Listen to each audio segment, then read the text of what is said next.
ketiga, di zaman hari ini mobil aja mewah-mewah, saya tinggi untuk mengurangi kecepatan dan sebagainya. Jangankan mobil, motor saja ada seperti itu. Kalau untuk keselamatan dan sebagainya, jelas siapa yang mau celaka. Semuanya juga sudah berusaha sekuat mungkin untuk menjadi selamat. Tapi berhubung di luar dugaan atau di luar pengetahuan umum, di luar pengetahuan istilahnya semua orang, yang sebetulnya kenapa saya mengetahui? Nah, pada waktu itu begini. Pada waktu itu saya mau ada pengajian di Indramayu. Tiba-tiba ban saya kan baru, ban baru semua. Pertama, tiba-tiba ban saya pecah. Saya bawa orang tua, orang sepuh, ibu sendiri, ibu mertua, dan istri, anak. Tiba-tiba ban itu pecah. Ini kan jalan rata, satu rata, kedua ban saya ban mobil saya itu baru sekitar 20 hari lah, kurang lebih. Nah, setelah turun saya periksa, ban keluar kawat semua, remeh kayak yang jadi, nggak masuk akal. Kayak ban lawas gitu. Ada ban sudah nggak ada ininya, karetnya. Saya komplain, datang ke tukang ban, justru malah dari pertama ini ban diasain Pak. Sementara ban tersebut ternyata kawatnya sebetulnya cuma sedikit, hanya bagian atas, bagian pinggir nggak ada kawatnya. Itu kok semuanya kayak duren, bahkan panjang-panjang, hampir 6 sentian, 5 senti, 6 senti kawatnya itu penuh kayak kulit rambutan. Nggak masuk di akal. Sekalipun ia bayar separuh, saya bayar separuh, diganti. Tapi itu momen yang tidak pernah dilupakan atau yang tidak pernah masuk akal. Yang kedua kali di situ juga lewat sedikit saja, lewat dari tempat yang awal. Pas dari sini memang gak bawa ban serep, dites karena perjalanan agak jauh ke Karawang. Tes, disamakan, sama ratakan, dikurang angin, ukur di tempat ban, jalan, tiba-tiba kempes ban, jus di situ, kempes.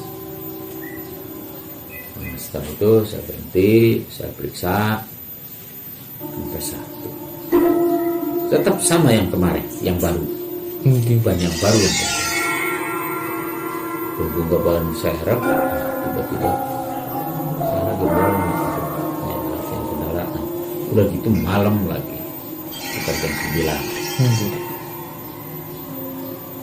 9. Tiba-tiba ada seseorang datang ke situ, plong-plong, nah Bapak banyak kempes, aduh itu salah ya gitu. Apa yang salah Pak? Orang ini yang kempes yang ini. Iya enggak maksudnya. Iya udah sini saya tambalin. Bawanya bawa apa? Bawa sepeda. Mana sepedanya sana? Oh iya Bang enggak, ntar saya bawa sepeda ya, ambil sepeda. Iya saya buka ban dulu, saya dongkrak buka, tiba-tiba orang itu datang. Iya benar bawa sepeda. Bawa sepeda, bukannya dibawa di tambal, tukang tambalnya yang dibawa ke situ. Ngarang ini aneh, nggak masuk di akal. Tukang tambal bawa kompresor sedang yang sudah diisi angin, tiba-tiba datang ke situ, bukannya nambah, cuma dikompak doang, sudah dikompak, diperiksa seluruh ban, tidak ada yang bocor sedikit pun. Tidak ada yang bocor sedikit pun. Akhirnya orang tersebut dibayar pun tidak mau dibuka, itu udah dibuka, udah dilepas. Kalau mau diopong begitu tadinya kan nggak bisa dilepas. Udah dilepas apa? Orangnya datang bawa kompresor. Itu saya ke arah barat. Orang tersebut awal datang dari sebelah timur saya. Iya, dari sebelah timur saya. Terus datang ngejemput tukang tambal, larinya ke sebelah barat. Setelah sebelah barat datang lagi ngompak ban, bahkan bantuin saya masang ban. Setelah itu saya bayar, dia tidak mau, pamitan pada pulangnya ke timur, nggak ke barat. Itu pada waktu itu saya lagi naik mobil dalam keadaan cepat, kita jam 11-an, jam 12 dalam keadaan cepat. Tiba-tiba ada mobil dari arah ke barat, saya dari barat ke timur, pulang. Tiba-tiba si mobil belok seenaknya. Saya udah deket, tampret banting kiri keluar ke jalan ini. Tapi mobil masih nyelonong, truk besar itu. Saya buang keluar jalan, pas memang agak lebar, saya melebar, nggak tahu itu apa sih, halaman apa ya, apa industri atau produksi atau apa, industri nih, tidak tahu. Saya masuk ke situ. Nah, setelah ujung jalan itu pas kesananya sawah lagi, saya berhenti. Saya turun, supir truk turun, karena truk turun di situ. Saya mau marah-marah, orang tersebut sambil baca yang muji, subhanallahirrahmanirrahim, astagfirullahaladzim, minta maaf, sujud minta maaf, minta ampun. Kenapa? Kejadiannya karena pada waktu nikung itu nggak ada kendaraan sedikit pun. Nah, Bapak kenapa? Wah, tahu ada mobil saya udah dekat. Kenapa, Bu? Yakin Pak, demi Allah saya tidak melihat suatu apapun di situ. Di tengah malam seperti itu, dalam keadaan sepi banget. Begitu saya nyebrang, nah begitu saya udah tengah-tengah, baru kelihatan ada mobil Bapak. Makanya saya seram sekali di situ. Saya aneh sekali, Pak. Pada awalnya sama sekali tidak melihat apapun pada waktu saya mau belok kanan tuh. Masya Allah, untuk selamat, Pak. Minta maaf, saya itu ini segala macam. Saya di situ romo. Semuanya, tiga-tiganya, keneknya 2, supir 1. Truk kosong habis turun barang. Tiba-tiba seperti itu. Klip. Oh, saya kan udah dekat itu. Biasanya kan saya dulu gitu. Udah dekat itu kan mau motong jalan gitu. Itu aturan pengendara, sesuai aturan SIM kan seperti itu. Kalau memang itu mau motong jalan di tempat jalan yang sebenarnya ada kendaraan, ya kita harus mengalah, harus berhenti dulu. Ternyata itu tanpa ada berhenti lagi, klip belok langsung, mobil sudah dekat. Kalau direm langsung saya nggak tahan, pasti nabrak. Jadi saya banting kiri, sambil direm banting kiri, masuklah ke luar aspal. Wah, saya keluar ke tengah ke sana, mobil maksa berhenti. Saya ujung berhenti, kebetulan lagi jam kencang, berhenti turun. Orang itu turun tiga-tiganya. Yakin nih ketiga orang sudah melihat tidak ada mobil. Tiba-tiba sudah dekat, ya saya juga, bukan saya diam aja Pak, begitu tiba-tiba ada mobil di depan, saya bertiga juga ngejerit semua, takbir semua, ngejerit semua. Alhamdulillah Bapak untungnya selamat, lincah mobilnya. Jadi terus di sininya pas kebetulan ada stand, ada stand pada waktu itu. Memang ujung banget.